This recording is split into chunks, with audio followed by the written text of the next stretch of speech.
Guys আবহাওয়া খুবই খারাপ। এখানে হচ্ছে তোমার রাস্তার পাশে কিছু অবৈধ স্থাপনা আছে যেগুলো ভাঙার জন্য সরকারি কর্মকর্তারা এসেছেন, ম্যাজিস্ট্রেট, আর্মি, পুলিশ সব পক্ষ থেকে এসেছে। তো এখানে হচ্ছে আমাদেরও রাস্তার পাশে কিছু দোকান আছে, কিছুদিন আগে তোমাদের আমি ভিডিও দিয়েছিলাম যে আমাদের রাস্তার পাশে দোকান পুড়ে গেছে।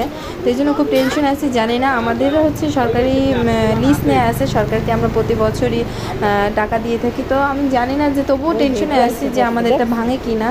আমার পুরো গা কাঁপতেছে, কারণ কিছুদিন আগে আমাদের দোকানগুলো খুব সুন্দরভাবে উঠানো হয়েছে। তো এই যে দেখো আমি হাঁটতেছি পথে, রাস্তার পাশে এই পাশে সবগুলো দোকানই ভাঙছে। এই যে দেখো পুলিশ, আর্মি ওই যাচ্ছে। আর কি হয় জানি না, আমাদের দোকানগুলো ভাঙে কিনা জানি না। টেনশনে আছি খুব।